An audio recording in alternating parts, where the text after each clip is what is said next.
Hey, Xanadu, boa noite, boa noite. Welkom, bom início conosco aqui na plataforma Entrevista com com meu telefone, manhã nós começar aqui na Armand, me desculpa, mas primitivo o link assim na me start, pero assim na hope custa com 30, então ela vai lá gama. O me também manda o link para Armand Helman, o te sunca de entrevista que nós também tínhamos hoje aqui, pero mais importante no momento que nós fazemos introdução aqui, me que pedimos para abo compartilhar programa aqui, compartilhar no Facebook, assim, mais e mais ainda subir, porque é um programa sumamente interessante.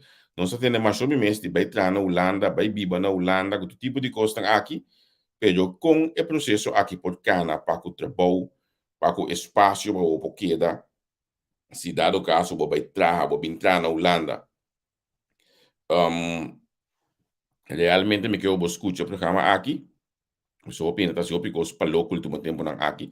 Mas claro, meu colega Hen, you know, estou saco tá onde se não tá trazendo esse setor de gas, que me mais claro ele tem awe, junto com para sostener o programa aqui. Pero me conosco começar, da gami bisabo com mais que dato 10 horas de Holanda que tá 5 horas de Corsol, nós tá seguir com o next programa que tá The Shining Light, na lo vai ter Ricardo Dal, fundador e diretor de Stichting New Creation, Stichting New Creation que dá em outra banda, também na Sra. Fortuna Weg, um caso para hobby ng caminho durante o ardo, ajudar a formar as na cidade em aqui, que não tem vivienda oficialmente.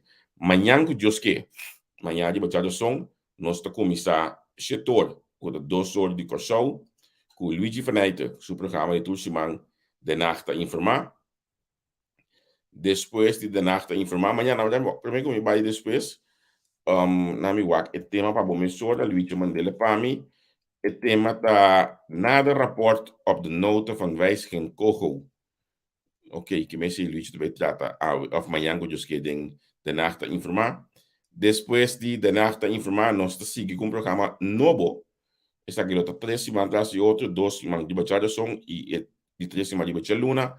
Jordânia, que é candidato número 10 de balista de D66, ele apresenta seu programa de campanha amanhã que e seu invitado da parlamentar Wanda Marcelina, do Partido Nacional na Corsol, Jurta de balista de eleição para o Conselho Municipal na Rotterdam, eta Judy Corsol, menina sobre sabe via, tanificar que nós temos sostenido general, anto jur se uso de lo que nos brinda na oferta, pasini e também por su programa aqui de Banan, se conosco, de entrevista com um programa sumamente interessante, e me está contente que nos ponha e tipo de programa nan aqui também, pasini nan por os ajuda seguir edificar a plataforma de entrevista com. Ora que o jur acaba, o jur começar 8 horas que tá 3 horas na show, e tu já são nós tem agora é Mi Amor Online, que o programa que o Sete te apresentar.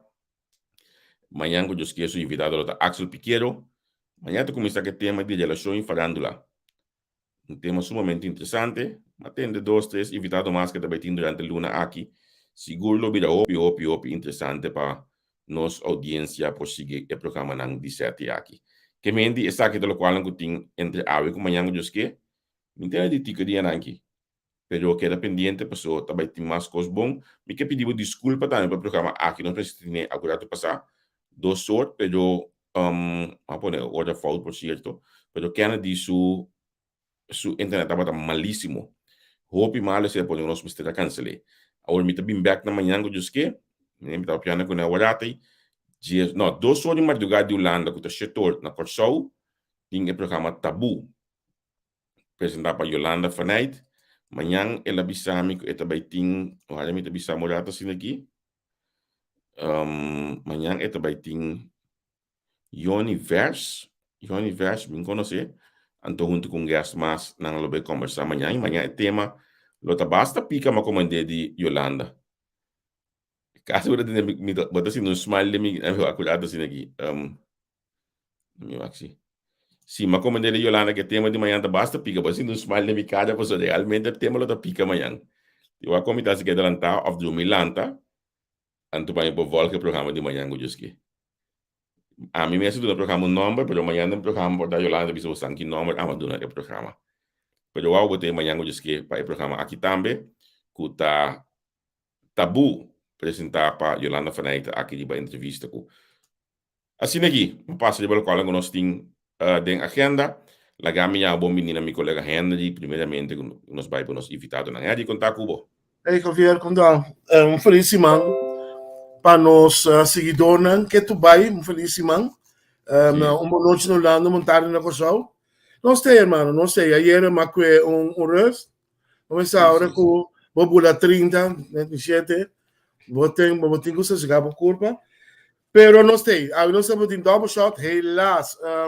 Senhor Kennedy, a caia foi maior opiyama. E também sim. Assim pouco pergunta basta. Seguro a situação na Corsal, a minha gasolina sube, diesel sube. Não está aguenta salários, e costing. A temperatura está bom, muito quieto. Bom, nem me pergunta, pero já, nós não pingo nem de outro dia. Pero a noite nós temos programa sumamente interessante. Agora, por certo, não, Kennedy também tem back já sábado assim, de outro stelling. Kennedy não tem programa Once a Cup, Always a Cup, se já sábado próximo. Único Angel, essa aqui eu sou invitado na décima aqui. Kennedy Vital, Chucho Maduro e também Richard Luke, que me é dependente. Eu espero que o flow com dubla ouro outra. Muitos laga com esse man aqui se funciona maneira mais certa. Pero a ver, nós temos coisas interessantes, a ver, nós temos que colocar o rato. Sim, nossa. Bom, não demi caia, só demo caia também, me tá querendo. Mas nossa para tudo que está positivo, para nós ser na rechte de Holanda, nossa papel obviar, a situação de nós ir na Holanda, com nós que para preparar para não ir Holanda, e essa aqui tá algo que nós temos que praça, com o Ford Cossal, tem um tipo de network que está apresentado na mesa e que está tomando, preparando e te mandando na Holanda para entrar, que está algo sumamente positivo, que lá nós estamos mais para escutar, é boa notícia que naquele tempo para nós. Seguro, agora nós temos casi lá nós começar primeiro com ladies first. Comigo me mira dama só sentar, na minha uma boa menina Vicky Trinidad primeiro. Vicky quando vai boa. Feliz noite, boa tarde, passando na Corsal. Hobby danke. Breve para depois um programa. Okay. Nós parte nós está contente com aceitar a invitação. Me também aqui na caminho de outro dama mas na me comida primeiramente Naideline Vital. Naideline quando vai? Bom, feliz noite para você, feliz tarde para você na Corsal. Ok. Onde que vai um cabalheiro cada uma aí? Ai, Deus, me calma, não é muito amor, calma. Cutei. Boa noite, Zerga Bolso, e boa tarde, Zerga Dos, e contente de poder compartilhar rato com você também.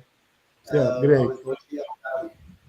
Sim, então finalmente nós temos outro invitado mais, o senhor Dimitri Volkers, hoje nós estamos switch de programa na holandês, modo que nós tudo para compreender. Meneer Volkers, goedemiddag. Ja, goedenavond in Nederland. Ja, dat klinkt niet zo fijn in onze oren, maar ja. Meneer Volkert, met heel veel respect, deze keer gaan we deze gesprek in Nederland voeren. De volgende keer, wij zijn met z'n vieren, met z'n vijven, als parlement zijnde. Terwijl we ons schakelen om voor u in Nederlands te gaan. Ja. En volgens mij, dat is niet de bedoeling. Dus deze keer doen we dat, volgende keer gaat gewoon u een beetje les aannemen in Papiaments. Dan kunnen we lekker in Papiaments een beetje met elkaar babbelen, toch? Ik ga mijn best doen. Graag, als ik even voorwaardig mag zijn, hij verstaat meer dan hij laat weten. Ja, ik merk het wel. En dat is een slimme zet, hè? Niet laten weten dat u het begrijpt. Kijk. Maar als we het doorhebben, dan is het niet meer zo slim. En ik denk dat laten we even van start gaan, want laten we van start gaan. Het is zo meteen is een uur voorbij. Misschien is het handig dat iedereen zichzelf even introduceert. Vicky Trinidad, wie bent u precies en wat doet u bij AIB Groep?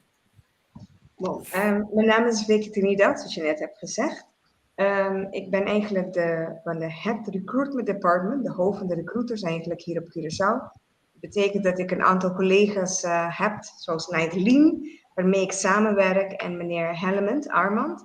En samen proberen we dus eigenlijk degene die vanuit Curaçao naar Nederland willen gaan werken, om te kijken van oké, wat willen ze, wie zijn ze, wat is een cv van hun, hoe kunnen we de cv zoveel mogelijk en beter vertalen, zodat we het allemaal kunnen invoeren, zodat mijn collega's in Nederland en mijn directeur hier op Curaçao, meneer Reyes, allemaal kan zien en goedkeuren en een goede match kan maken. Oké. Mevrouw Vital. Ja, ik ben Nigerian Brutale, ik ben recruiter. Dus we werken samen. En ja, voor de bemiddeling voor de fantasie. Oké. Meneer Reyes, wie bent u precies? Bon, wie noemen dat Jude Reyes? Oh ja, ik ben Jude Reyes. Ik sta meer bekend als Ulises Reyes. De derde naam heb ik vaker gebruikt. Maar mijn formele naam is Jude. Ik ben lokaal directeur in Curaçao. En hier probeer ik sturing te geven aan de organisatie. Zodat we inderdaad, zoals Vicky aangeeft, een goede intake kunnen hebben. En dan een goed product kunnen aanbieden in Nederland. Waarbij we dan kunnen zorgen voor matches van mensen op Curaçao. En banen, werkzaamheden in Nederland. Omdat dan ook in goede banen te kunnen leiden. Ja, oké. En meneer Dimitri? Ja, ik ben Dimitri Volkers. Ik ben oprichter van AIB Groep. AIB staat voor Algemeen Interim Bureau. En wij, ja, het plan is, of het niet het plan, wij zijn in uitvoering om mensen inderdaad een kans te bieden om in Nederland aan het werk te kunnen komen. Dus met andere woorden, een financiële status weer op te bouwen vanuit Curaçao of een van de andere eilanden in Nederland, om hun daar weer aan werk te krijgen. Oké. Meneer Dimitri, laten we vanaf beginnen. Wat zijn de noodzakelijke dingen dat iemand nodig heeft om in aanmerking te komen voor zo'n werk? Bijvoorbeeld, ik weet bijvoorbeeld in Nederland, de VOG is ontzettend van belang. Bijvoorbeeld. Hoe regelen jullie dat bijvoorbeeld? Nou, op de eerste plaats gaan wij eerst kijken van welke vacatures zijn er. Op basis van die vacatures, dat wordt doorgezonden naar Curaçao. En op Curaçao hebben wij het recruitment department, die dus mensen gaat zoeken die aan die criteria's matchen. Dus het is niet anders dan dat je gaat kijken welke vacatures heb je, wat zijn de eisen daarin en voldoet iemand daaraan. En natuurlijk, in Nederland zijn de eisen ietsjes anders. Er worden andere eisen gesteld, maar daar kunnen wij een vertaalslag in maken. En die vertaalslag die doen wij onder andere door juist de mensen goed te interviewen, zodat wij weten wat ze kunnen. Want vaak is het, in ieder geval op Curaçao is het zo, dat de ongelezen letter, dus de letter die niet op papier staat, ja, die is veel belangrijker dan dat hele mooie cv'tje. Alleen, die vertaalslag moeten wij wel maken naar Nederland. En dat doen onze recruiters. Dus die gaan een goed interview houden met de desbetreffende personen. En daar een soort van verslag van maken. Een goed cv wat aansluit.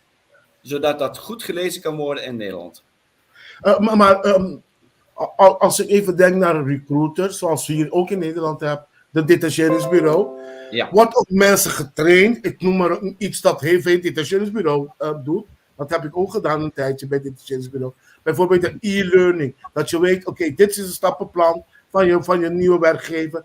Doen jullie ook zoiets? Ja. Weet je waarom ik het vraag? Met even respect. Kijk, we zien op Curaçao, er is toch een inhaalslag wat betreft mensen die langdurig uit het arbeidsproces zitten. Weet je wel? En kijk, op het moment dat iemand aan de slag wil, en die zit al 6 maanden, een jaar, 2 jaar zonder baan, ja, de afstand is heel, heel groot, weet je wel? Ja. Doen jullie daar iets aan? Ja, daar gaan wij, laten we zo zeggen, daar gaan we iets aan doen. Want dat is een langer traject uiteraard. Dat heb je niet 1, 2, 3, heb je dat voor elkaar. Nee. Ook zo iemand moet ook weer erin kunnen komen. Hij zal ook weer moeten leren, structuur, regelmaat, dat soort zaken. En dat wordt op het eiland zelf gedaan. Dat gaan we natuurlijk niet in Nederland doen. Want Nee, maar daarom. dan zijn we te laat. Dat zijn we te laat. Juist. En tuurlijk, het is een utopie om te denken dat we iedereen aan een baan kunnen gaan helpen. Ja. Wel hebben wij als doelstelling om zoveel mogelijk mensen aan een baan te helpen. Ja. En ook onze doelstelling is ook om het grootste bureau van Curaçao dan wel van de Nederlandse Antillen te worden. In bemiddeling van personeel. Ja? Sorry, Dimitri. Ulysses, wat zei je? Voormalige Nederlandse Antillen bedoelt Dimitri natuurlijk. Ja, Sorry. sorry. Ja, dat snap ik wel. Sorry. Het zit, Ja, dat nog, snap ik het zit nog van oudsher erin. Klopt. Ja, maar ik vind het belangrijk, misschien kan Vicky of Sjoerd Nadeline ons vertellen. Welke soort mensen melden zich aan bij jullie voor een baan hier in Nederland? Zal ik het vertellen? Ja, graag. Nou, laat me het zo zeggen. Als ik gemiddeld per week een soort van 30 cv's binnenkrijg, weet ik al dat er gedurende van 8 tot 10 mensen zeker van de Isla zijn. Dat kan je voorstellen, want de Isla is eigenlijk dicht hier. Er zijn heel veel mensen naar huis gegaan sinds september, oktober, december, ook januari. Dus dat zijn een aantal cv's die ik zeker binnenkrijg. En de rest zijn mensen die eigenlijk al aan het werken zijn, maar willen iets beters hebben. Dat betekent dat ze graag in Nederland gaan, omdat ze denken van oké, daar wordt het beter betaald. Dat is ook zo. De andere gedeelte die zich hier aanmeldt is van oké, ik heb zoveel klusjes, maar ik wil iets ergens anders gaan werken, een vaste baan. Dan geef je elkaar een vaste baan, bij ons krijg je niet, maar je bemiddelt wel werk voor jou. En de rest zijn mensen eigenlijk die al een tijdje inderdaad thuis zitten, die gewoon niet meer weten wat ze moeten of kunnen doen. En daar melden zich ook zich aan. Dus zij zijn de type mensen die we nu binnen hebben. Ja. Nou, ik moet je zeggen dat ik denk dat inmiddels jouw gezicht het gezicht is van ik had werk of ik werk in de raffinaderij. Dat is niet meer zo van toepassing. Dus ik moet bij Vicky zijn. Want ik heb de vorige keer gezegd, al een jaar geleden heb ik jouw naam gehoord daarbij. Dus waarschijnlijk is daar aan geplakt. Ja, kijk, sowieso voordat ik eigenlijk bij AIB ben komen werken, heb ik ook vaak van mezelf dat mensen me gewoon zeggen van, hé, ik heb die en die persoon nodig. Heb je al iemand? En ja, ik heb een hele grote netwerk. En dan ga ik ook even zoeken. Dan vraag ik ook aan Sjoerd van, kennen we zo iemand in ons netwerk? Oh ja, weet je. En dan koppel je dat. En gezien dat ik de vaardigheid al heb eigenlijk, hebben we inderdaad een jaar geleden, volgens mij bij de Avila of bij de Merger Hotel, hebben we het opgezet om eigenlijk te gaan zoeken van oké, we hebben mensen, maar ik werk ook in een andere manier. Ik kijk ook vaak naar talenten van anderen. Niet alleen wat op de cv staat, wat ook niet heeft aangegeven. Je maakt ook een andere vertaalslag van wat kan ik, mijn kundes, maar waar heb ik ook gestudeerd. En samen bundel je dat om te kijken wat je kan voor zo'n persoon. Nee, maar weet je wat ik me afvraag? Nemen jullie alle mensen aan van allerlei niveaus of beperken jullie zelf zeg maar op een bepaald niveau? Dus ik noem maar iets, hbo'er of hoger. Of zeggen jullie nee, we werken met mbo'ers of iets lager, want dat heeft de bedrijven nodig. Hoe zit dat precies? Laat ik het even aan Jude even over. Oké. Kijk, het is afhankelijk van de vraag die we hebben. Dus we krijgen de vraag vanuit Nederland, via Dimitri, krijgt het bij ons. En dan kan het zo zijn dat je een volwaardige MTS'er nodig hebt. Het kan ook zo zijn dat je een niveau 3 of niveau 2 hebt, een hulpmonteur. Maar het kan zo zijn dat je ook iemand die meer een managementrol moet vullen. Afhankelijk van wie er wordt gezocht, kunnen wij daarop dus specifiek gaan kijken en specifiek gaan bemiddelen. Bij de recruiters kunnen we dan ook aangeven van wat wij nodig hebben wanneer wij dus op zoek zijn. Wij doen heel veel aan direct marketing en ook een beetje, daar is voornamelijk Vicky en Armand voornamelijk voor verantwoordelijk. Die doen heel veel aan social media. Ja. Maar je gaat dus daar naartoe om specifiek aan een aantal voorwaarden te kunnen voldoen. Nou, wat neemt het wel met zich mee? Wat brengt het wel met zich mee? Dat je heel vaak veel meer mensen krijgt. En dat is geen probleem, want dan hebben wij een andere vraag naar onze compagnon in Nederland. En dat is van, we hebben meer mensen. Kun je ze kwijt? En dan is het, dan gaat het om twee kanten. Wij moeten zoeken naar wat we nodig hebben. Maar aan de andere kant krijgen we meer en bieden we meer op de markt. En dan kunnen onze collega's in Nederland ook even meer hun koppen bij elkaar gaan slaan. Om dan toch te kijken of wij dat kunnen bewerkstelligen. Maar als we nu even moeten nakijken, hoe lang bestaat dit bedrijf? Een jaar, 2 jaar? Nou, Wil jij antwoorden, Dimitri? ja, ik ga even inhaken. Het bedrijf bestaat vanaf oktober is het opgericht, zeg maar, op Curaçao. Maar wij zijn natuurlijk veel langer bezig. Dus het is niet de oprichting, dat is niet de kennis en kunde in jaartallen uitgedrukt.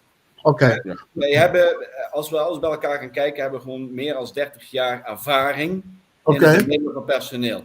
Ja. En even terugkomend op de eerste vraag, of dus net de vraag waar Jude ook het antwoord op had gegeven. Kijk, wij willen ons niet gaan toeleggen of gaan beperken in geledingen, in niveaus. Waarom niet? Omdat er gewoon een grote behoefte is. En die behoefte die bestaat niet alleen uit het middenkader of het hogerkader. Ook productiepersoneel, ook zorg, ook horeca, ook ICT, ook logistiek. Het zijn allemaal branches waar wij in bemiddelen. Oké.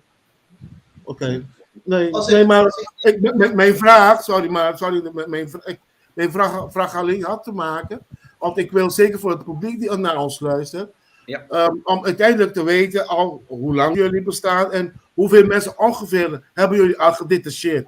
Dan weten ze ongeveer, oké, dit is een serieuze zaak, jullie zijn gewoon goed bezig. Weet je, dit is een soort ook propaganda voor jullie zelf, weet je wel. Ja. Dat is mijn insteek. Sorry. Excuseer. Ja. Nou, we hebben een man of 30 nu aan het werk. En onze doelstelling is om voor het einde van dit jaar een 100, 150 en misschien als we het kunnen halen 200 personen. Zo. Laten we even hebben over dat is een doelstelling. Ik zeg niet dat we dat gaan halen. Nee, dat is een doelstelling, maar een doelstelling. Ja, precies. Ja. Laten we even gaan hebben over de werk hier in Nederland. Iedereen weet, het is zoveel vacatures hier in Nederland. Maar welke sector zijn jullie nu meer in gewoon mee bezig in de huidige situatie? Op dit moment zijn wij met name in de techniek en de bouw. Zijn wij heel erg bedreven. En wij krijgen steeds meer aanvragen, ook vanuit de logistieke branche. Dus logistiek, het ICT is ook al bij ons terechtgekomen.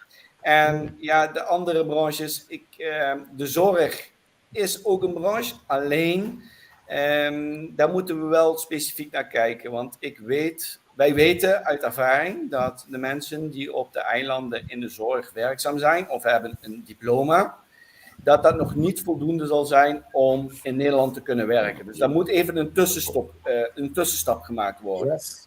Maar wij begeleiden de mensen echt waar van het eiland tot en met Nederland in alles. Dus al is het alleen al de opvang op Schiphol, daar begint op het eiland, maar de opvang op Schiphol is onze tweede stap. En vervolgens gaan we steeds verder.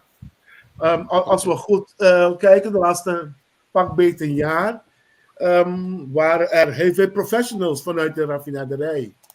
Vanwege dat de raffinaderij was gesloten, zijn heel veel professionals zonder werk.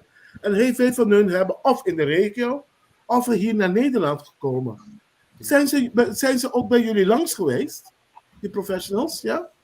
Ja, ik kan het beamen, omdat ik heb best wel cv's van mensen die vanuit de raffinaderij naar ons nu zijn gekomen en ook in alle lagen, wat er ook gesproken is. Ja. En met hun zijn we ook nu in gesprekken om te kijken van waar kunnen we het matchen in Nederland om te gaan werken.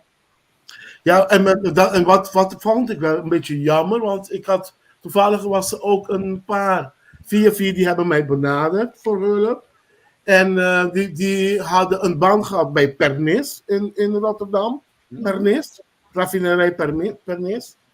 En maar die Pernis die eisen bijvoorbeeld dat hun een half uurtje van Pernis moesten wonen. Weet je wel? En dat was wel een best een groot probleem met de huisvesting voor die jongens, weet je wel. En ja, daar vind ik wel dat er iets aan gedaan moet worden. Want het is gewoon een gemiste kans. Ja. Heel jammer. Maar hoe doen jullie dat met de banen die jullie hier hebben? Is het Ja. ook zo van, oké, of laat maar even aan het begin, laten we even terug aan het begin. Iemand die benadert jullie van, oké, het lukt niet meer om op Curaçao een baan te krijgen. Ik sta open om te gaan werken in Nederland. Hoe loopt dat proces? Uli? Oké, hoe loopt dat proces? Nou, als ze bij ons aankomen, dan gaan we meestal is het zo dat wij dat combineren met een kleine presentatie van wat wij kunnen betekenen. Maar dan gaan we dus heel snel overstappen naar het tweede gedeelte. Dat is dan een persoonlijk gesprek. En in dat persoonlijk gesprek gaan we dus een intake doen. Nou, die intake, moeten jullie weten, daar hebben we hebben er keihard aan gewerkt. Het is nu een volledig geautomatiseerd programma dat wij hebben. Waarbij wij alle informatie intoetsen en invoeren wat nodig is. Ja. Op het moment dat we zo iemand hebben, worden de compagnons van Nederland automatisch geïnformeerd van er is iemand, er is een nieuwe aanmelding, gaat u even kijken. Wanneer dat gebeurt, dan wordt er een match gepland. Nou, er is een traject dat hier op Curaçao moet volgen. Stel je voor dat deze persoon nooit eerder een eenmanszaak heeft gehad. Nou, dan begeleiden wij deze persoon in de stappen die ondernomen moeten worden om zover te komen. Heel vaak is het zo dat wij zelfs de nodige papieren printen of zelfs online inschrijvingen doen bij de Kamer van Koophandel. Wij helpen ze en ondersteunen ze verder bij het verkrijgen van een CRIP-nummer. Maar in de tussentijd, ze krijgen ook hun informatie om hun veiligheidscertificaat in Nederland te halen. Lesmateriaal wordt hun gegeven en dan kunnen ze dan zichzelf goed voorbereiden. Wanneer dat gedeelte klaar is hier op Curaçao en wij hebben de match in Nederland, nou, dan wordt er overeengekomen wat er gedaan gaat worden. Krijgen ze dan een contract aangeboden vooraf. Dat contract wat ze dan op dat moment krijgen, dat tekenen ze uiteraard. Als er geen vragen zijn, tekenen ze. Dan stellen we samen een dag op wanneer ze vertrekken.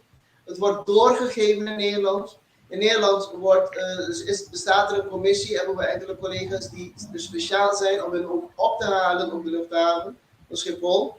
Ze vervoeren ze verder naar kantoor.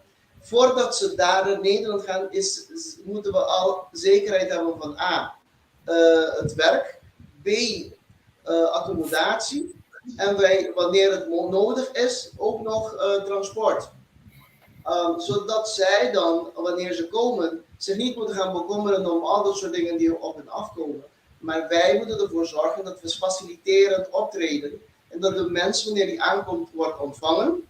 En dan, al is het ver van huis, zich toch enigszins thuis kan voelen bij het starten van het dierentuin. Dan wil ik daar even daar inhaken. Je had het over het ZZP. Dat betekent dat de mensen niet hier komen werken in loondienst. Die hebben dan een bedrijf. En een bedrijf die levert de service hier voor de een of andere bedrijf die jullie hebben hier. Precies. Correct. En waarom doen we dat? Om vele redenen. Maar een van de beste redenen is, kijk, als je in loondienst gaat, dan moet je uitschrijven van Curaçao en dan weer inschrijven in Nederland. De hele romslomp van tijd gaat eraan kwijt. Dat is één van die zaken. Je moet dan ook weer in een ander circuit komen voor wat betreft huisvesting en dergelijke. Daar weet Henry veel meer dan ik over. Maar als je als bedrijf, en dit is voor Curaçao ook belangrijk, als je als bedrijf jezelf gaat richten op de Nederlandse markt en je werkt in Nederland, dan ontvang je je geld op Curaçao, maar dan betaal je belastingen ook op Curaçao. Dat is een hele goeie. Dan ben je nog steeds aan het bijdragen aan het welzijn van je eigen land. En dat denk ik dat toch heel erg belangrijk is. Ja, dat klinkt interessant. Oké, één ding dat wij hier in Nederland zeker van essentieel belang is voor een werkgever, is die VOG. Ik heb zo net die vraag gesteld, maar ik kreeg geen duidelijke antwoord. Hoe wordt het geregeld bij jullie? Wordt die VOG geregeld vanuit Curaçao? Of op het moment dat ze hier aankomen, wordt hier die onderzoek gedaan van die VOG voor Nederland? Hoe is dat precies? Het is interessant om te weten. stel dat we een vacature hebben, wanneer de vacature eist dat er standpeden een VOG moet worden aangevraagd, wordt het hier gelijk aangevraagd. Maar dan kunnen we ook aangeven waarvoor, voor welke reden, en dan wordt de VOG dus specifiek aangevraagd. Wanneer het niet gelijk wordt aangevraagd, wanneer de werkgever, de nieuwe baas, zeg maar, niet aangeeft dat het nodig is, dan wachten wij tot op het moment dat het nodig is. En dan nog zijn we hier op Curaçao degene die dan dat werk gaan doen voor het aanvragen. Een VOG, en we moeten gewoon heel eerlijk zijn, al is het heel wat geautomatiseerd, maar een VOG op Curaçao vragen, daar zit een hele lange periode in voordat je het kunt ontvangen. En daarom is het zaak dat als een bedrijf wil dat degenen die daar komen werken een VOG moeten inleveren, dat we dat ook tijdig weten, om er ook zo snel mogelijk mee te beginnen. Maar wij, dus het bureau op Curaçao, wij zorgen ervoor dat het wordt aangevraagd. Ja. Er is een vraag hier van een kijker. Reiskosten en huisvestingen. Hoe wordt dat geregeld? Wie zal dat zeggen? Zal ik mij antwoorden? Mag. Ja. Oké. Kijk.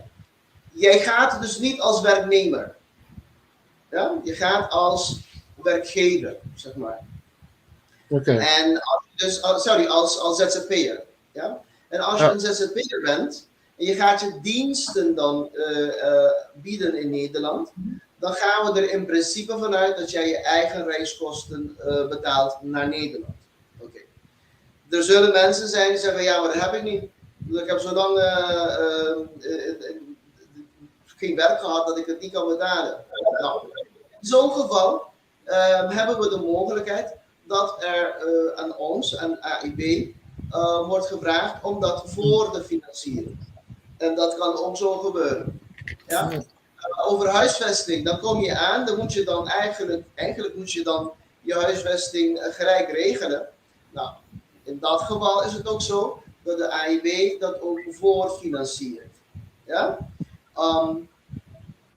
Je hebt ook te maken heel vaak dat mensen dan in koppels, in tweeën, een auto gezamenlijk huren om dan naar het werk te kunnen gaan. Nou, die leaseauto, dat betaal je dan ook gedeeld door z'n tweeën, maar dat wordt dan ook voorgefinancierd. Maar je weet dan van tevoren wat je moet betalen, wat wordt ingehouden van je en hoe dat wordt gedaan. En voordat je dan niet, nogmaals, wat ik net zei, ik wil het echt goed benadrukken, voordat je vertrekt uit Curaçao, heb je je contract, of je overeenkomst om je dienst te kunnen aanbieden, heb je ook een overeenkomst voor de woning waar je gaat zitten en heb je ook een overeenkomst voor de auto die je gaat rijden in Nederland. Zodat je dan van tevoren al wist waar het over ging. Okay. Iets wat een andere kijker mij ons net vroeg was dit, sorry dat ik inhaak. Ja. Zei, maar ja, op zijn er zelf heel veel bedrijven die naar constructiemedewerkers zoeken. Nou, dat klopt. En wij willen daar in de toekomst ons ook op richten. Maar op dit moment is de grootste vraag nog steeds in Nederland. En zodra wij goede contacten kunnen leggen op Curaçao zelf, dat we ook hier zelf kunnen wij zeker niet wachten, maar dan gelijk ook inhaken doen. Oké. Ulysses, ik heb een vraagje of aan Vicky of aan Dimitri. Ik merk, het is een hele ramslomp. Vanwege op het moment dat je moet verplaatsen vanuit Curaçao naar Nederland, er moet een ticket gekocht worden. Er moet gaan zorgen voor huisvesting. Ulysses heeft het over een auto. Wat voor afspraken wordt er gemaakt met zo iemand? Met heel veel respect nogmaals, want ik werk met mensen, dus ik ken mijn eigen mensen. Wat gebeurt er dat je al die afspraken maakt met iemand en die stapt in het vliegtuig en die stapt uit. In Nederland, na 2 dagen zegt hij, weet je, dit is niks. Doei, ik ga lekker bij mijn familie. Is dat gebeurd? Of hoe gaan jullie dat regelen? Jullie zetten mij in, ik noem maar wat, jullie zetten mij in Groningen of in Maastricht, terwijl mijn kinderen in Rotterdam wonen. Ik had verwacht dat ik al die hoge gebouwen, net als bij waar de Henry daar woont, dat nee, zou ik woon in Diel Capelle hoor. Terwijl ik zijn rondom me heen hebben. Wat zeggen jullie die mensen? Ja, Nee. Dimitri, het is een leuke vraag voor jou. Ja. Oh, het is ook al een keer gebeurd. Dimitri, mag ik heel even voordat u antwoordt, ik wil dit even in papiermens gezegd worden. Diana Panafleck, saludos, conta bij Cubo. Maar nota cu portabo, nota comprende programma bom. Intention nota pasaka en voor die cursus, no contrali. Nanta binnen como ZZP'er, que nanta binnen como een mesbedrijf. Anto, eu olhei nanta que da contribuir com belasting na cursus. Ojalá a mim pode vir Holanda assim. Vamos fazer Bom, nós põe nos mês disponível, mas nós vamos compreender coisas que vas ver. Quando sim, tá bom. Seu comentário. Sim, tá bom, não explica acerca, sorry, tá bom, não explica acerca. É coisa que não tá algo novo. Tem passado, nós assim, hope tem Caribe, país tá em inglês, rondou de nós, assim, hope aí é largo. E vice-versa também. Que a mim também era para Kiko, Sim. Sim, ora tradona em Holanda também. Puta, antiano tem 2 milhões, antiano também buscando que men. Também o bonança também sentar na cantor, o portar não tá compreender que men não tá comunicar com o bom, explica não também rimba não, o local também daqui da cultura cena que men, diretor da macamba, pero tem antiano tá trago com comunicar o bom com ideia não, com a família muito não com Holanda. Bedankt voor de wisseling. Me vroeg algo meneer Isenia, en dat is nou goed te kennen Dimitri, we komen zo terug. Alsjeblieft? Ik zei Dimitri, we komen zo terug naar de vraag. Ja. Ik doe het ook in het Nederlands meteen voor de geruststelling. Nee, maar weet je, het is goed dat we onze mensen dit goed bevatten. Dus precies. Als je dit papiermens kan doen, doe het graag. Oké, na mensen na papiamento. Para tranquilidade e turgente. Aí põe assim aqui, maar we binky in Holanda, maar hoop in de gemeente Den Haag, para o inburgeringsproces. We zeggen kon eseta e kiko etabij. Maar ook in como studenten die gaan naar Haagse Hogeschool in Holland. O orgulho voor wie ze unico juker zou, wie behaven jo UWO niveau. Muito que sabe maar begeleid toen mijn studenten naar die cursus bij Den Haag en omstreken. Dus de ervaring committee het lokaal meneer Isenia a comissão conhece verdade. No que sale com boiuna de terra, vai kunan hiba de país, caminho com bosaco coisa tá na roupa estruf, ato costa vai roupa malo. Ando esse tá onde costa com orco meneer Reyes com meneer Volkers a acercami, kus me que traga panang, je kunt maak zeer ook afspraken na meestal roupa duidelijk. Ando iniganta com se mita sacaba foi bo país bij tra afo. Boti mensen tem super bom begeleiding aqui nana para compreender que também passa cubo aí nana então ora bo ye nana me não pode lá para concutar porque sim nós tem dois muito hamber nan e outro cinco nós tem o begeleiden voor die airport bij Cubo na kantoor lezen e contract na Cubo bij Cubo na bocas então assim então ora bo tem nana mostrava uma bota bij traga então sempre bota linha para yama nos berna por show e isso na Holanda se você pergunta. Então, é parte essencial que uma pone de lado possível. Da trago vos nós mesmos para zorgar com huisvesting. Bom, nota tu mele, é cita outra coisa. Porque nós zorg para botinha, nós zorg para botinha para vervoer.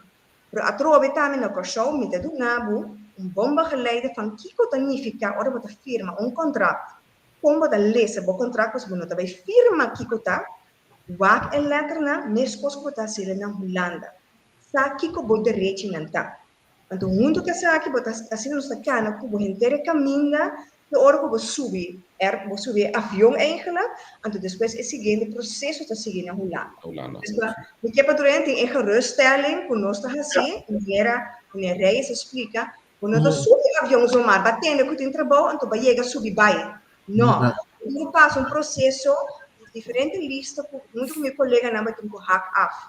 Diferente documento, de hora que nós arranha também é sobre Holanda com IPA match, de hora aí nós também seguir. Pero bula lá também de bom mês, é boa responsabilidade. Você que meni bom não a passa de procedura se nós. Okay. Na mim bisa também com mami não pergunta mais arriba over die trabalho na Corsou, Tino Kelly sigumi não. Agora que a mandei hoje, eu me também back de budget mais aqui dado, que me você não quer dependendo nós tudo vai ser também. Lá Dimitri, Mensen die komen naar Nederland en die denken na 2-3 dagen van, hey, dit is echt niks voor mij. Dit is te zwaar werk, man. Ik heb last van mijn rug. Ik mis de douche. Typisch Antilliaans. Ja, het zee. Ja, hoe doen we dat dan? Hoe doen we dat? Ja, Net als in Nederland, daar kun je vrij weinig aan doen. Dat gebeurt. En ik kan uit ervaring ook zeggen, dat heb ik ook meegemaakt. Sterker nog, die persoon had nog geen dag gewerkt. Die is hierheen gekomen, naar Nederland gekomen. oeh, En een dag later zat hij weer op het vliegtuig terug. een dag later. Ja, een dag later. Zo. Ja, nou ja, bij wijze van spreken, ik weet niet precies wanneer hij vertrokken was, maar ja, dat is wel gebeurd. Ja, dat is het risico van het vak, zullen we zeggen. Ja, ook dat is een risico wat wij wel ons nemen. Maar het weegt niet op tegen het enthousiasme wat wij merken, de drive van mensen waar wij mee werken, om tot het succes te brengen. Die ene enkeling die ertussen zit, nou, het kan gebeuren. En dat gebeurde in Nederland zelf ook. Ja. Nou, weet jullie, Dimitri, ik denk, dit is een heel goed plan bedacht. Patch af voor jullie. Alleen, ik denk dat het allerbelangrijkste is dat je moet je zaken goed op orde hebben. Ja. Nederland is een ordend land, dus in dat opzicht heb je een voordeel. Maar kennende onze mensen, ik denk het allerbelangrijkste van dit proces moet zijn de huisvesting. Want ik denk, we kunnen alles zeggen, we kunnen de hele dag een biertje drinken, maar we houden van onze goede bed en een goede dak op ons hoofd. Ja. En ik denk, als jullie in de toekomst gaan kijken, bijvoorbeeld de laatste jaren zag je heel veel van die bungalowparken die werden, zeg maar, doorverhuurd. Zeg maar aan een hele grote groep Polen, Hongaren. Weet je wel, dat je gewoon iedereen in een soort, bij elkaar zitten. Dat je makkelijk, weet je wel, en dat helpt ook de communicatie. Die jongens die voelen zich niet alleen. Weet je wel, dat zou ook ideaal zijn. En zeker als je het hebt over tijdelijk werk. Dus je komt hier voor 6 of 8 maanden. Weet je wel, je hoeft niet bijvoorbeeld een dure huur te gaan betalen. Maar je blijft gewoon in een kamer van jouw werkgever. Dat zou voor jullie echt ideaal zijn. Is dat niet iets te doen? Juist. Even, ik wil iets toevoegen wat Dimitri, wat hij net zei eigenlijk, over dat je de risico kan lopen inderdaad dat iemand in Nederland is en dan zegt hij van ja nee, na een dag of niet het werk. Maar dat is ook een heel belangrijke taak van mij en ook mijn collega's, dat we ook tijdens de intake, dat we ook kijken van wie is die persoon en wat is de motivatie, hoe groot is het? En dan is het dat ik beslis met meneer Reyes van dit is een goede kandidaat of niet. Dat voel ik dat het niet is dat je gaat voor het plezier en gekkigheid of weet ik allemaal. Dan is het voor mij een nee. En dan kunnen we met z'n allen zeggen van ja, maar hij heeft het werk nodig. Nee, ik wil het risico van het bedrijf niet nemen. Dat is een hele goede punt. Ja, zeker weten. Een hele goede punt. Als ik er nog even mag toevoegen. Alles wordt ook op zwart op wit gezet. Dus er wordt ook een contract getekend. En er zijn altijd risico's. Wie zegt mij niet dat iemand uit het vliegtuig komt, onderweg naar de accommodatie krijgt hij een ongeluk. Ja. Is een andere situatie weliswaar, maar het effect is hetzelfde. Dus er worden wel contracten getekend. Mensen weten van tevoren waar ze aan beginnen. En hun is ook heel duidelijk uitgelegd wat rechten en wat plichten zijn. Yes. Okay. En hoe lang zijn die contracten? Gaat iedereen voor 6 maanden, 8 maanden, een jaar? Kan dat verlengd worden? Hoe zit dat precies? Nou, de contracten aan zich, dat is flexibel. Er wordt wel een periode afgesproken, maar die periode is afhankelijk van bijvoorbeeld de vraag naar het werk. Is het werk voor een jaar, dan is het contract kan voor een jaar zijn. Is het contract of is het werk voor 2 maanden, dan is het contract voor 2 maanden. Echter, wij hebben ons daartoe verplicht, als mensen langer willen werken, dan zullen wij hun doorplaatsen. Dus dat wil niet zeggen dat het direct aan stopt. dan kunnen ze ook naar een andere opdrachtgever doorgeplaatst worden, zodat ze aan het werk blijven. Maar is het wel te doen om iemand vanuit Curaçao naar Nederland te verplaatsen voor 2 maanden? Ja. Is dat rendabel? Ja. 2 maanden? Ja. Ja? Ja. Oké. Ja. Oké. Ja. Ja. Oké. Dan heb ik daarbij een vraag. Men Ja. komt hier en zegt van oké, het is toch beter dan ik dacht. Het is goed. Ik heb het goed hier. Ik heb het beter hier. Maar mijn kinderen zijn nog op Curaçao. Of mijn vrouw, die wil ik ook hier hebben. Hoe kunnen we dat gaan doen? Ah, Wie zal ik het woord geven? Ja. Ik zal van start gaan. Misschien, Daarna- misschien is het handig dat je dit in papiermens vertaalt. Antwoord geeft, ja. Ja. Hobi biyahe nos tahaya verdade o hede na tabay biba na ulando. Na tabay traha via die sistema aqui. Anto orgo na giga na tabi sa wag do sami. Niap ni tabay, dus je de manos mi tabay e mi traha de bovenkant met mi bij zo, de bolle met traha. In december mi tabi di ko so urato, mi de bolle bij back met traha ni wa sa processo. Ando bibia di antemano bote hinka de momento que po vai assim, pero menos bote na mo bisa yuna na ko so, mi mira na pouco. Of mi casado na Curaçao, mi tingala di passato para ir para Brasil, mas tanto possivelmente 2 anos para ano. Lógico, toch? Então, tem esse aí, nós temos, entre outros, Vicky, e também nós temos alguns generais que nós, com fundação, nós trabalhamos junto com ele. Então, permite, durante o tempo, também, na nome de Rosa Frital, Rosa Helena Frital, ta gente não que tem não da nós vamos dizer nos backup group o da basicamente do da nós é sustento da nós gente não é sustento adicional do não mistério costa que nós está assim entre outros então que vai mais específico pero nós está cria possibilidade para gente e família que aqui atrás com não porta de contato mais estreito com a família na Holanda trabalhadora na Holanda pero momento todo mundo decidiu, não, que vai viver na Holanda. E antes cambio de mentalidade comigo, ok, agora vou pai na Holanda. Eu ahorita 2 postinhos, agora vou caminhar escrever com 3 anos, vou ter que ser a boa companhia, vou emanzar com o show. Mas a parte de ser a boa emanzar, eu vou ter que abrir, vou emanzar, vou começar com os ZZPR aí na Holanda.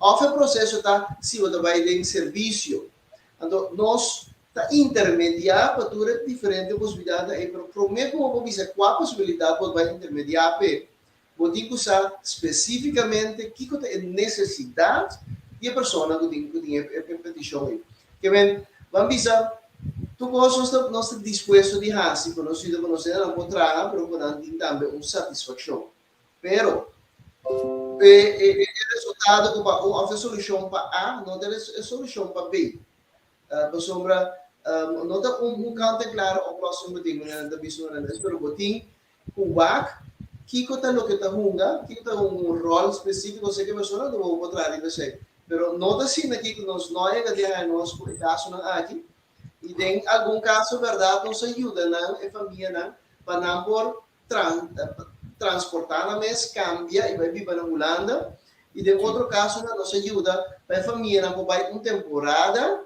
e depois vir back porque a pessoa ainda também tranquila e zie functioneren. En wie betaalt dat allemaal, als ik vragen mag? Wie betaalt het allemaal? No, wanneer we mencionar nós temos fundação que nós trabalhamos junto com ele. É certo de caso não social aqui, nós lá cá para ver a fundação. Oké. Hey, não decide que para que tinha coisa nós te vira rasqueiro, né? Nós você pode usar. Dan zijn jullie echt een sociale bedrijf. Hey, een belangrijke vraag voor mij. Het verplaatsen van een ZZP vanuit Curaçao naar Nederland, belastingtechnisch. We weten hoe Nederland is. Hoe Nederland staat tegenover belasting in. Hoe zit dat precies? Hoe hebben jullie dat constructie in elkaar geflanst?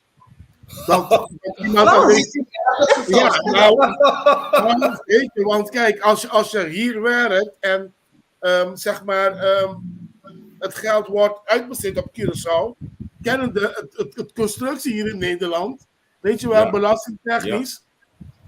Hoe zit dat precies? Gaat die persoon dubbel belasting betalen? Betaalt hier en betaalt daar? Hoe zit dat precies? En leg het uit even in papiament, zodat die mensen weten, want als het gaat over geld, staan we met de oren zo, weet je wel. Dus alsjeblieft. Dat is ook wel belangrijk. Wil je mensen uitleggen? Wil je dat doen? Wat is je Uli? Oké, wat? Como bamisa como ZZP'er, como eenmanszaak, Cura Soleil, die Corso, bonota bij tragen naar Holanda. Dus bonota in dienst die jongen naar Holanda. Oké. Bonota rindi servicio para outra empresa na Holanda. Mhm. Então, a companhia, eenmanszaak die Corso, botin, tá facturar para seu serviço aí na Holanda. Ora que faturar aí na Holanda, eta paga, eta receber seu sangue para sua conta aqui na Corso. Ok. Da geweest. Então, ora receber seu sangue na Corso, aqui eta sua aangifte, die belasting, die portaal, eta aqui na Corso, eta paga sua belasting também. Pero hecho que sean sali voor die Holanda, bueno, no te pagan nada die BCI? No, Você paga para gasto de transação. that's it. Ok. That's it. Wow, no, Ah, mas não segue aqui. sim, mas não como door wat keren inscrever na show, voor iemand zegt na show, maar je weet wat bij haar zo'n servicio, maar wij dragen en door na te pagar, we rekening na show, want dan controleren op economie, je moet pagar belasting aan. Dus in feite, je wordt gewoon uitgeleend, zeg maar. Dat brengt Het bedrijf leent zich uit naar Nederland om diensten daar aan te bieden. Maar als je bijvoorbeeld een leaseauto hier neemt, je neemt een telefoonabonnement hier. Hoe ga je dat soort zaken doen? Ik weet niet misschien of Dimitri dat kan vertellen. Ja, dat bedoel ik met die Hoe doe je belastingtechnisch. dat soort zaken dan? Want je bent hier niet ingeschreven, maar kan je dat wel? Ja, omdat de lease... Nou, als we het even over de auto's hebben. Ja, de klant regelt in principe de auto. En de auto heeft een bepaalde prijs. Nou, die prijs, dat is wat de ZZP'er zelf moet betalen. Ja. Ja? Alleen hun facturen kunnen ze en mogen ze belastingtechnisch BTW verlegd betalen. Dus de opdrachtgever in Nederland betaalt in principe de BTW. Oké. Ja? Maar die krijgen ook die BTW weer terug, omdat het namelijk bedrijfskosten zijn. Ja. Het zijn inkoopskosten. Zij kopen namelijk de diensten van zo'n ZZP'er in. Daardoor kun je het enerzijds verleggen en wordt de BTW terug. De ZZP'er zelf heeft daar weinig aan, want die auto, dat zijn weliswaar bedrijfskosten, dus die gaan wel van het bedrijfsresultaat, mogen die afgetrokken worden, op Curaçao in dit geval. Yes. Oké. Hey, Dimitri, als je kijkt bijvoorbeeld naar... Ja, ik hou altijd van voorbeeld nemen. Als je ziet bijvoorbeeld dat het groep Polen hier in Nederland, met even respect, hoe worden ze uitgebuit met hele lange werktijden en werkuren en hele zware dagen. Is dat ook de bedoeling, die mensen die vanuit Curaçao naar Nederland gaan werken in Nederland, dat ze gewoon heel lange dagen gaan maken? Of worden ze beperkt op de Nederlandse rechten en plichten, zeg maar? Ik wil daar even op inhaken. Ook met de Polen, en ik denk dat het wel een misverstand is of ze daarin uitgebuit worden. Kijk, zij zijn eenmaal in Nederland en ze zijn daar om te werken. Ja.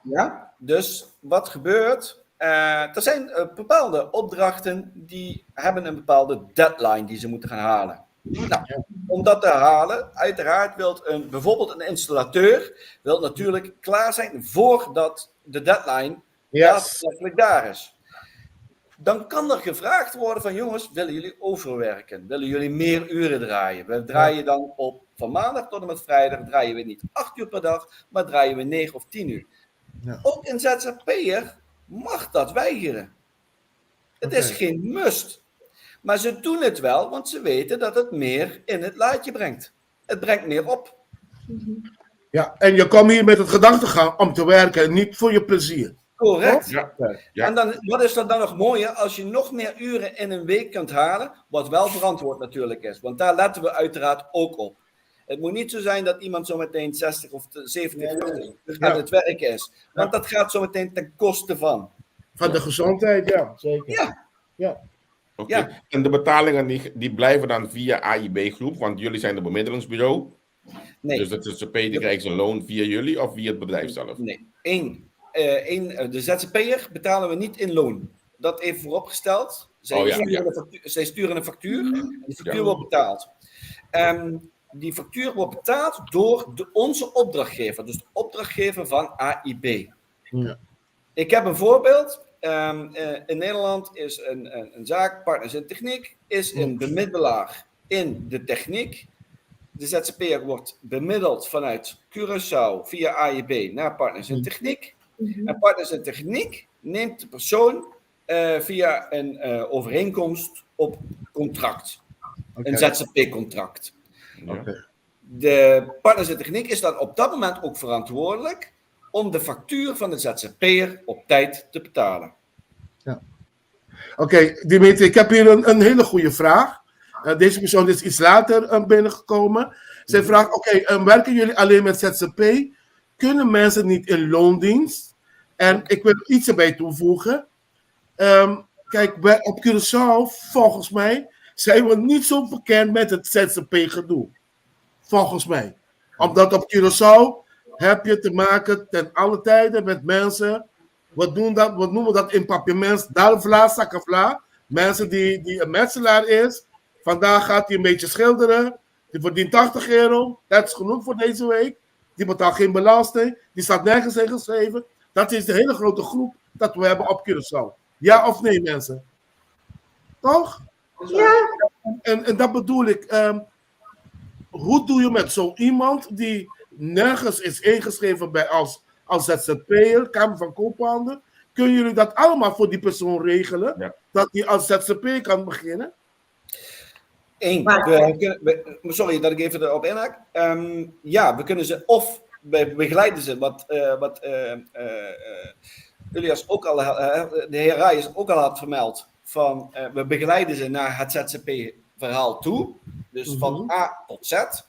Maar wij sluiten niet uit dat ook mensen in loondienst kunnen. Bijvoorbeeld als uitzendkracht of een directe bemiddeling naar een bepaalde baan voor een bepaalde tijd of zelfs voor lange tijd of onbepaalde tijd. Ja. Alleen op dat moment moet men zich wel realiseren van als je als werknemer gaat, daarin bemiddelen wij dus ook, dan zijn er wel andere rechten en plichten. En dan gaat dat verhaal met betrekking tot bijvoorbeeld het betalen van belasting op Curaçao gaat daar niet meer op. Want je bent een loondienst in Nederland. Ja. Dat betekent dat je ook daarin je afdrachten moet gaan doen. En je moet jezelf uitschrijven vanuit Curaçao. En inschrijven in Nederland op dat moment.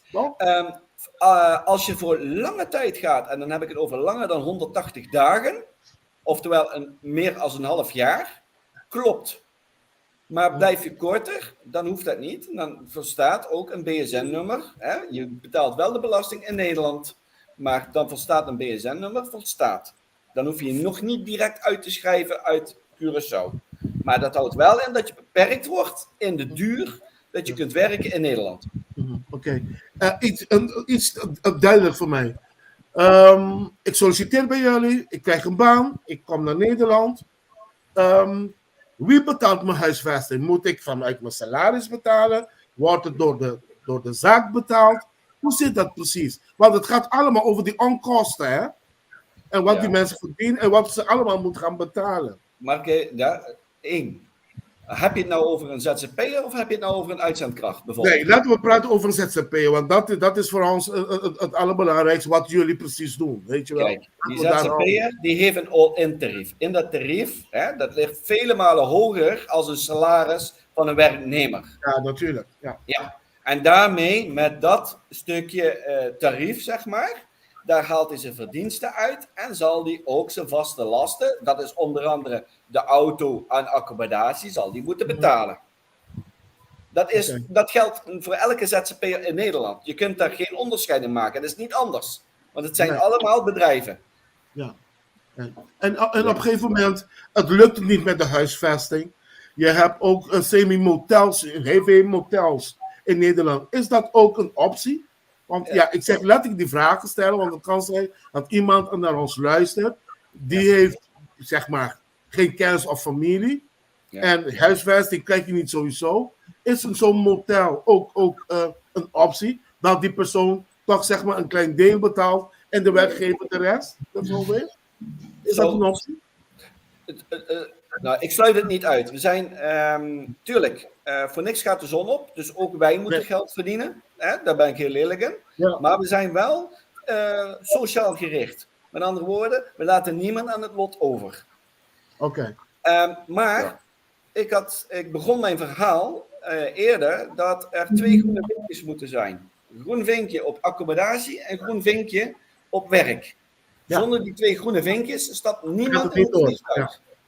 Dus de accommodatie is in principe, moet dan geregeld zijn. Want anders kan die persoon niet gaan vliegen. Oké. Hoe zit het met de taal? Ik bedoel, wij spreken Nederlands, maar, of nee, laat me het zo verwoorden. Wat wij op school krijgen qua Nederlands is toch wat anders op het werkgebied hier in Nederland. Bijvoorbeeld, stel iemand komt werken hier waar ik woon in de Achterhoek. Het is een heel andere ding dan wat wij normaal gewend zijn. Ja. Hoe is het met de taal? Moet je bijvoorbeeld taalkennis hebben of zeggen jullie van nou, daar kunnen we wel wat aan doen? Sorry, mag ik er even erop inhaken? Ja, we kunnen daar wat aan doen, maar 2, het is heel belangrijk. Kijk, de intake vindt plaats op Curaçao en daar wordt ook gekeken hoe goed ze hun Nederlandse taal beheersen. Okay. En ook in Nederland, het komt voor dat bepaalde uitdrukkingen, bepaalde zinnen anders op Curaçao worden uitgesproken of worden begrepen dan in Nederland.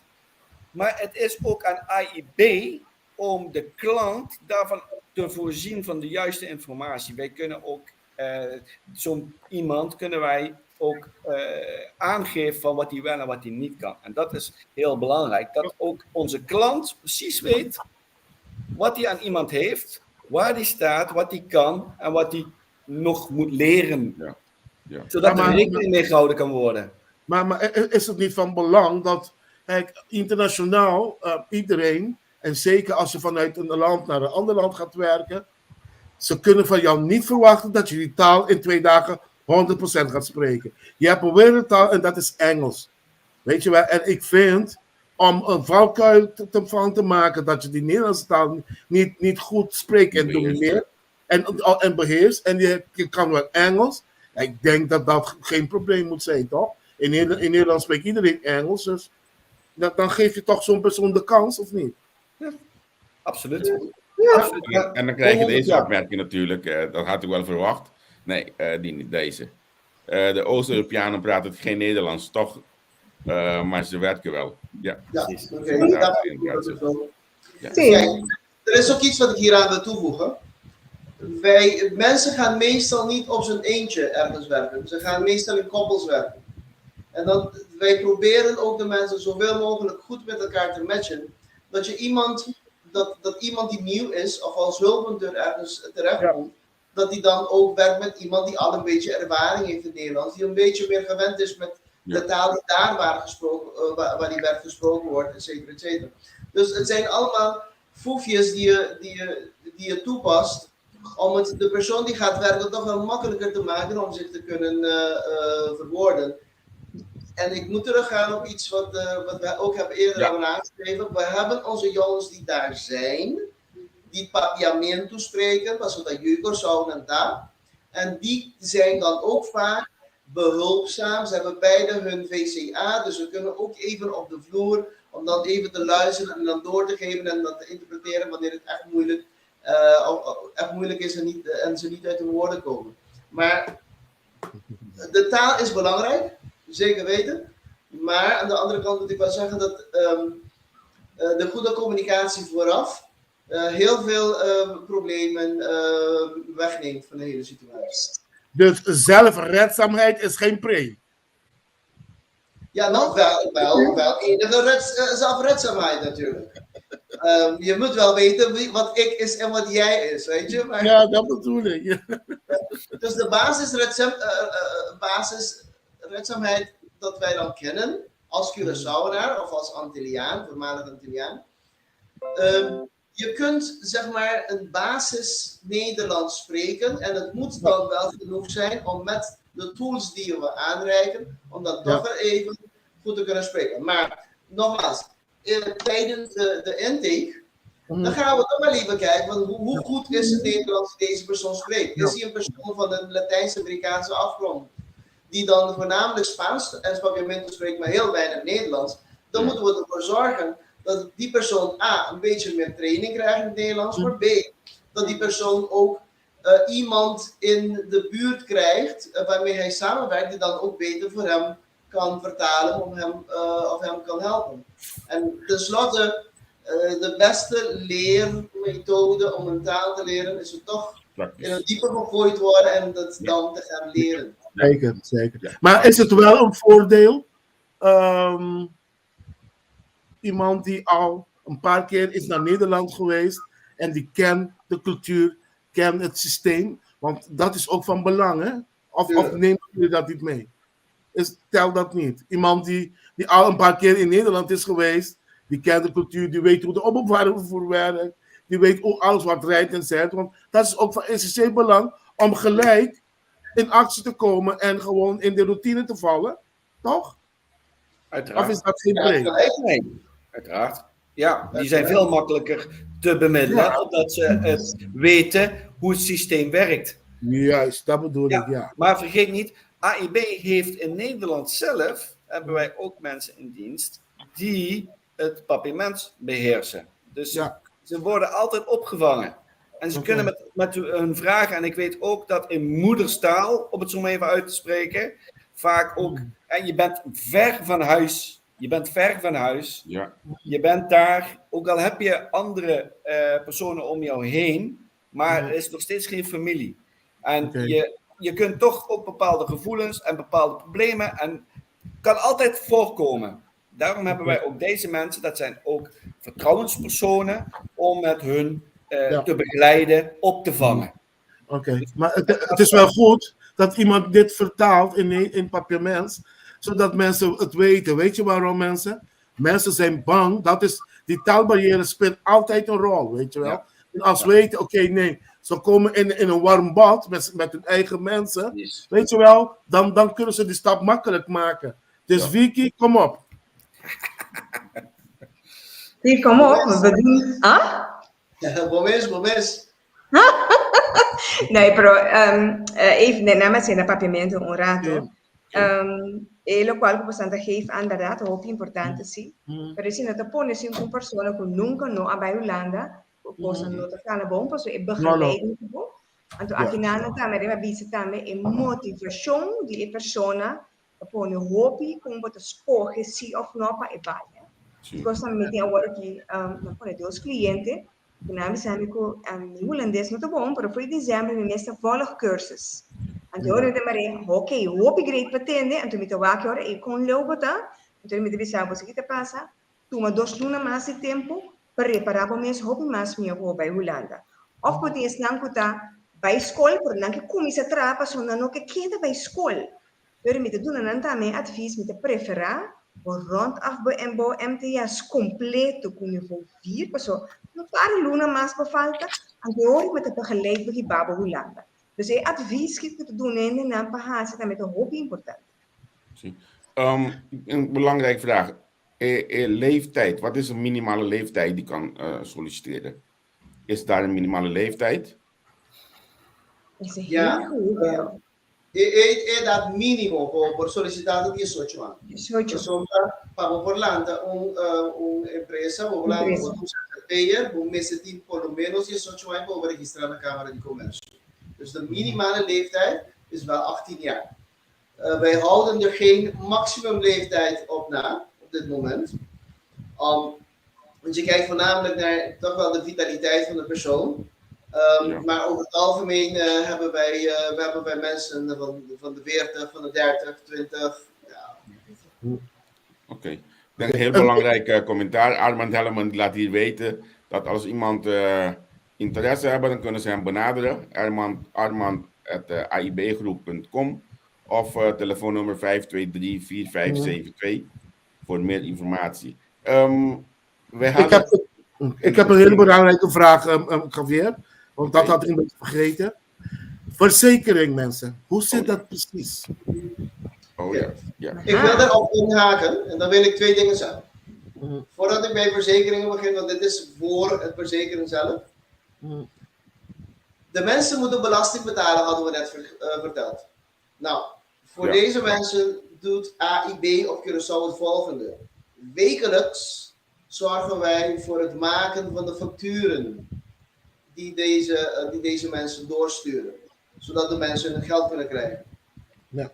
Daarnaast gaan we ons maandelijks bezighouden met de vraag van oké, laten we even kijken op de maand ervoor, zodat wij dus een correcte aangifte kunnen doen bij de belasting. En dan doen wij de aangifte voor hun en dan krijgen ze in hun e-mail hoeveel ze moeten betalen aan OB, dus omzetbelasting. En tenslotte, 1 keer per jaar komen ze dan bij ons op bezoek. En dat is eind van het jaar, begin van het jaar. En dan gaan wij samen even de verlies- en winstrekening opmaken voor hun. Dus de jaarrekening opstellen. En daarnaast doen wij dan ook de aangifte IB samen met hun. Dus wij zorgen ervoor dat niks in het lot wordt overgelaten. We zorgen ervoor dat alles goed wordt aangegeven voor ze, zodat ze geen problemen hebben. Nou, een van de dingen die wij niet willen dat een probleem wordt, is dan de verzekering. Want als je daar aankomt, dan zijn er 2 dingen. Je bent hier werkzaam, je hebt hier je bedrijf en je bent daar werkzaam als bedrijf. Dan moeten we ervoor zorgen voor 2 dingen. Nummer 1 is, stel je voor je wordt ziek, je moet naar een dokter. Nou, je moet ervoor zorgen dat je een medische verzekering hebt. Ja. En ten tweede, je kunt iets willens en wetens of onwetend, kun je schade toerekenen aan een bedrijf waar je werkzaam bent. Ja. Dus je hebt ook een aansprakelijkheidsverzekering, ja. Die 2 verzekeringen moeten ze hier op Curaçao afsluiten. En ik moet eerlijk zijn, Dimitri is deze dagen op Curaçao. We hebben leuke gesprekken, maar een van die gesprekken gaat ook zijn met 2 verzekeringsmaatschappijen hier op Curaçao, zodat ze ons een aangepast pakket kunnen aanbieden. We hebben bij de ene een pakket en bij de andere een ander pakket die ze dan moeten afsluiten. Maar we willen het dus een beetje beter laten insteken, dat je dan 1 verzekering kunt afsluiten die dan voor beide gevallen dekking geeft. Ulysses, een beetje domme vraag. Waarom wordt dat niet aangesloten hier in Nederland, waar ze aan het werk zijn? Het kan wel, maar ze zijn hier niet aan het werk. Nogmaals. Het is toch een risico om het aan te sluiten op Curaçao, terwijl iets gebeurt met jou. Ik heb ervaringen mee, zelf in familie, dat is gebeurd. En dat wordt een hele vervelende rompslomp. Nou, voordat de jongeren een verzekering afsluiten, laten wij hun even naar de verzekeringsbedrijven gaan, die wel een beetje serieus zijn. Die ook een goed product te bieden hebben. Ja? Wanneer ze dus, het gaat voornamelijk hier voor de aansprakelijkheidsverzekering.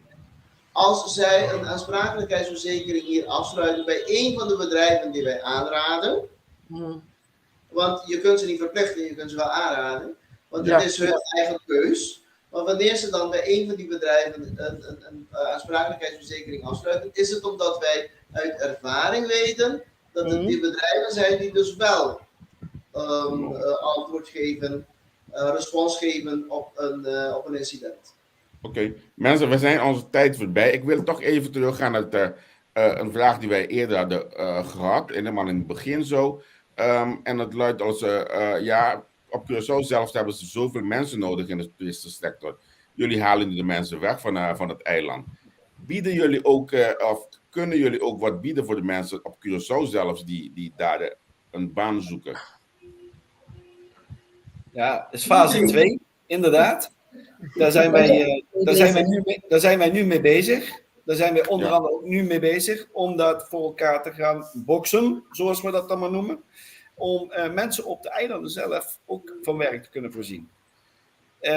Maar er zitten wat haken en ogen aan. En die haken en ogen, ik kan er nou niet te diep op de detail ingaan. Nee, doe dat maar niet, hoor. Nee, maar weet wel dat wij daar ook, daar ook bezig mee zijn. En ik verwacht toch dat we dat op termijn, en dan heb ik het in ieder geval een lange termijn, maar dat we dat wel voor elkaar gaan krijgen, dat we daar ook zeker onze stappen in kunnen gaan zetten.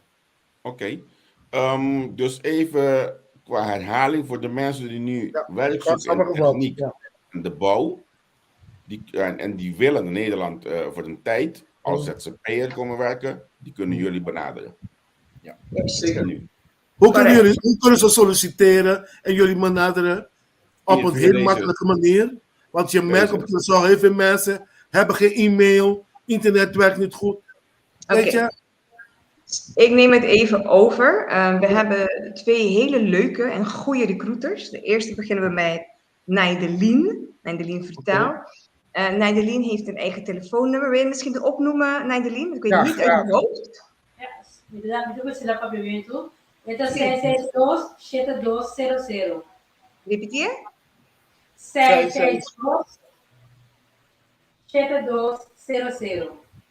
Zeker Naidelien. En dan nós tem também Armand. Armand escreve Paribé acaba aqui na e-commerce.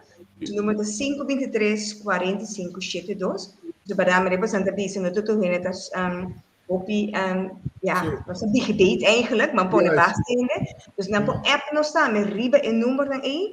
Dus dan kan riba Facebook, dan met programma nos riba AIB vacatures of riba Instagram, dan met verschillen AIB vacatures. Também me bereikbaar, riba 523-43-81.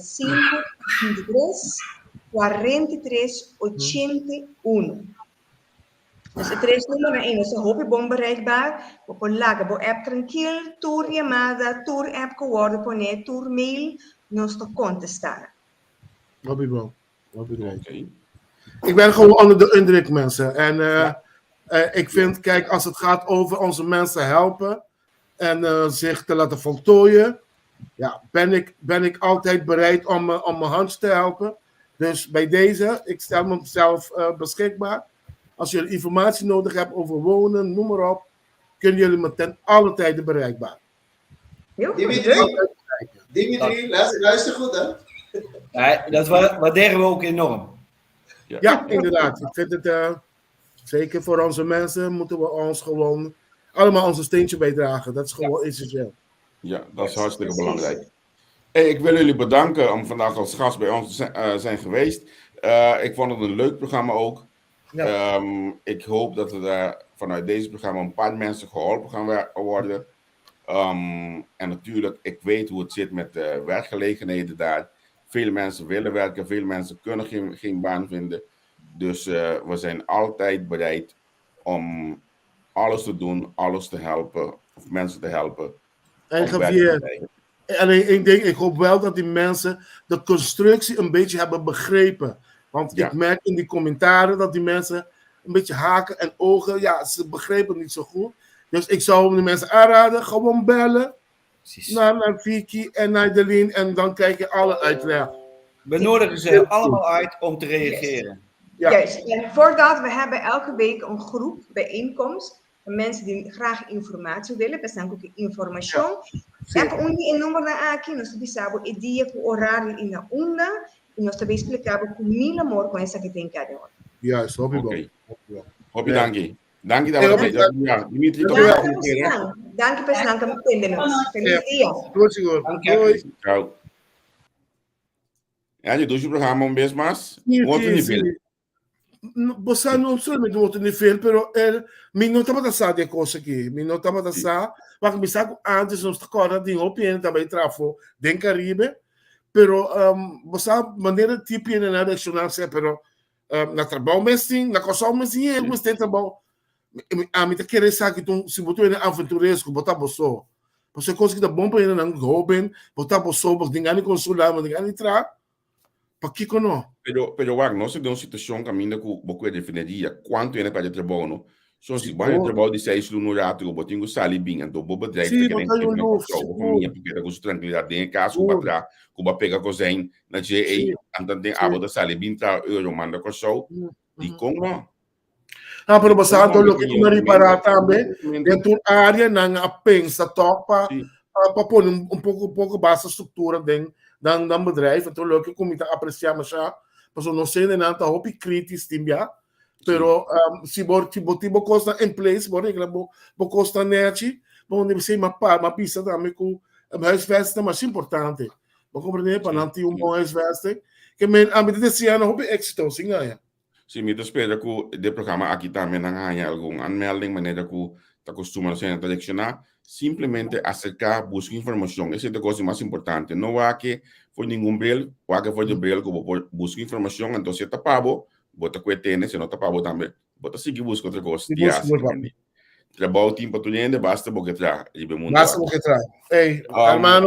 Vez aqui, agora que nós estamos na 20% dias sobre de Holanda, está de Shining Light, na lobby de Ricardo Dal, então dias sonoro de Holanda, que está 6 horas de show, está é diferente podcast, então a Nelson está continuar com o podcast de sua verdade, nela chama Mi Verdade, é sumamente interessante, a mim te considero ainda para o Wake, para sombra que a mim toevallig meeting suerte de por que sa die primeiro que você não anto de coração é top interessante é outra seguro de valor para nós cada seguir o podcast aqui é de lá que nós vamos ter amanhã não Miami que bota livre eu vou que ter já Vamos salir amanhã? Sim, nós livre amanhã Tá bom, papá. Bom, Feliz tchau, tchau, mais obrigado pelo Shining Light.